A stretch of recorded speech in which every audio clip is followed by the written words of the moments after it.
Shalom, selamat Paskah bagi kita sekalian. Selamat memperingati pengorbanan Kristus, kematian dan kebangkitannya. Saudara yang dikasihi Tuhan, doktrin kematian dan kebangkitan Kristus tidak terpisahkan. Dapat dibedakan memang, sehingga Jumat Agung merayakan kematian Kristus dan hari ketiga setelah itu, tepat di hari Minggu merayakan kebangkitan Kristus. Perayaan Paskah itu tidak terpisahkan antara Jumat Agung dan kebangkitan Kristus.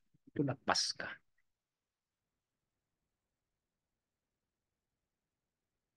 Kenapa demikian? Mengingat ada banyak serangan terhadap iman Kristen soal doktrin kematian Kristus. Masakan Allah Anda mati? Masakan Tuhan Anda mati? Tuhan seperti apa itu? Allah seperti apa itu? Perlu kita memahami dengan benar bahwa Tuhan Allah kita itu tidak mati begitu saja. Seperti manusia yang mati begitu saja. Atau seperti binatang yang mati begitu saja. Tuhan Allah kita itu mati dan bangkit. Mati tidak titik. Mati dan bangkit.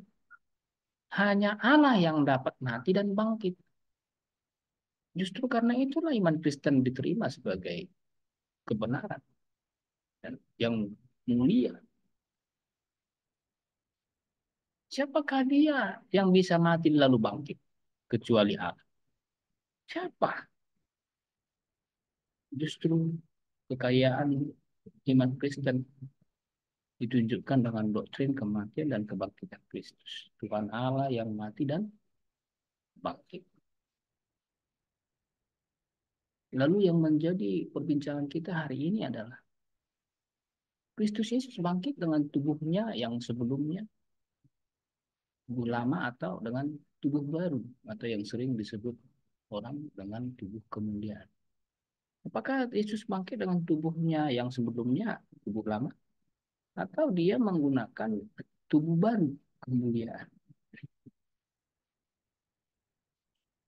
Sebagian orang rupanya membedakan tubuh Yesus sebelum dan sesudah kebangkitan. Nah, topik ini saya anggap penting, istimewa dalam momen Paskah tahun ini. Paskah Yahudi tentu saja harus dibedakan dengan Paskah Kristen. Soal itu nanti kami akan bicarakan di video berikutnya. Sebagian orang membedakan antara tubuh Yesus yang lama dalam pengertian tubuh sebelum kebangkitan dan tubuh baru setelah kebangkitan. Paling tidak ini beberapa ayat yang dijadikan alasan pendapat mereka. Yang pertama, beberapa orang beranggapan bahwa Yesus bangkit dengan tubuh baru, tubuh kemuliaan, karena beliau dapat masuk ke ruangan tertutup. Yohanes pasal 20 ayat 19. Waktu itu ruangan terkunci rapat, murid-murid dalam ruangan karena mereka baru saja 3 hari yang lewat melihat gurunya dihukum mati. Dan karena ketakutan, panik, mereka mengunci diri. Ternyata Yesus Kristus bisa masuk ke ruangan itu. Ajaib.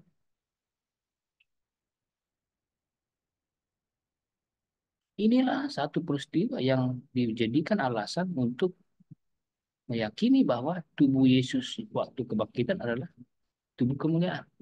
Bisa menembus ruangan tertutup.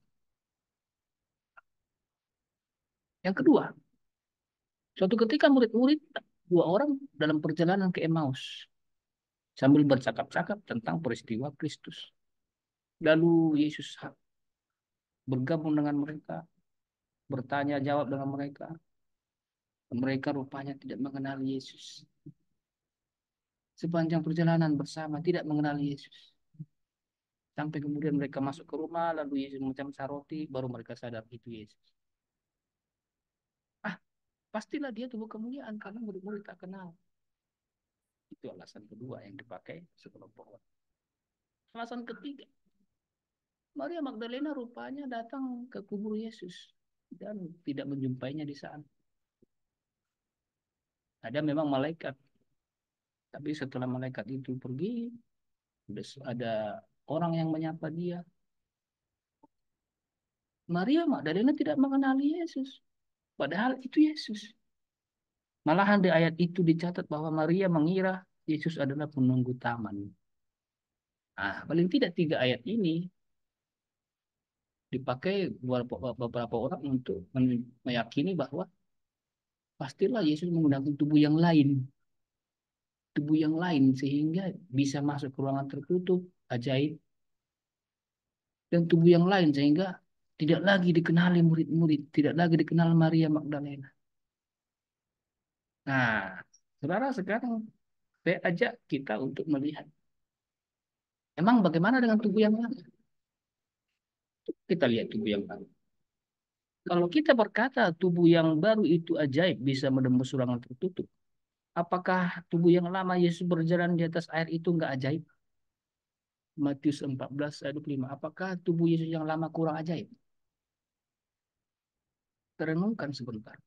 Kalau kita berkata tubuh Yesus setelah kebangkitan itu lebih ajaib, apakah kita mau mengatakan bahwa tubuh yang lama kurang ajaib? Padahal Yesus berjalan di atas air. Yesus menghilang, Yohanes 8 ayat 59. Apakah itu kurang ajaib dibandingkan yang menembus tembok tadi? Di ayat lain, jubahnya dijamah oleh seorang perempuan yang sakit pendarahan 12 tahun. Sembuh. Apakah tubuh yang lama itu kurang ajaib? Dan banyak ayat lagi yang kita baca di Injil, keajaiban-keajaiban yang Tuhan Yesus kerjakan dengan tubuhnya yang lama. Kemudian untuk menjawab ayat ini, kenapa murid-murid tidak mengenal Yesus? Sebenarnya ada di situ dicatat bahwa ada sesuatu yang menghalangi mata mereka. Bukan karena tubuhnya berbeda, melainkan sesuatu yang menghalangi mata mereka. Jadi persoalannya bukan di tubuh Yesus, persoalannya di mata murid-murid. Sampai di sini, sekiranya kita bisa membandingkan dengan clear. Betulkah Yesus bangkit dengan tubuh yang baru? Kita coba pikirkan ulang.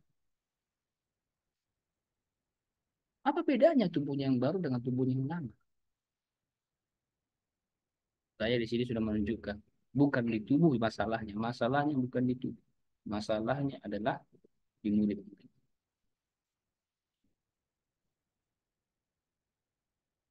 Saya ulangi, apakah tubuh Yesus sebelum kebangkitan kurang mulia dibandingkan tubuh Yesus setelah kebangkitan? Coba pikirkan ulang, saudara. Apakah tubuh Yesus sebelum kebangkitan itu kurang mulia? Berarti ada yang nggak beres di tubuh yang lama. Apakah tubuh Yesus sebelum kebangkitan itu cacat atau berdosa sehingga dia perlu tubuh baru? Renungkan lagi.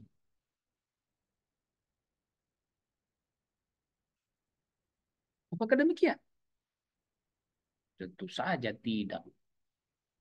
Tubuh Yesus yang sebelum kebangkitan bukannya kurang mulia, bukannya kurang ajaib, bukannya kurang kurang bersih, kurang kudus. Seolah-olah Kristus Yesus berdosa, tidak layak dia menjadi korban berarti. Tidak, saya mau katakan tubuh Yesus sebelum dan sesudah kebangkitan tidak berbeda. Itu pasti tubuh yang sama. Tubuh yang sama. Perhatikan Lukas pasal 24 ayat 6. Ia telah bangkit. Paling tidak kita memahami istilah bangkit dengan benar sajalah. Apa arti bangkit? Apa arti bangkit? Renungkan sebentar. Apa arti bangkit? Bangkit artinya tubuh yang tadi mati itu, ya tubuh yang tadi mati itunya. yang hidup kembali. Itu artinya bangkit. Tidak pernah dicatat bahwa lalu berubahlah Yesus menjadi tubuh lain. Tidak ada. Tapi yang dicatat bangkit. Arti bangkit adalah tubuh yang tadi lama itu, yang sudah terletak itu, yang sudah tidak bernyawa itu, bangkit lagi hidup. Itu namanya bangkit. Tidak berubah. Lalu kemana tubuh yang lama itu? Kemana tubuh yang lama itu? Hilang.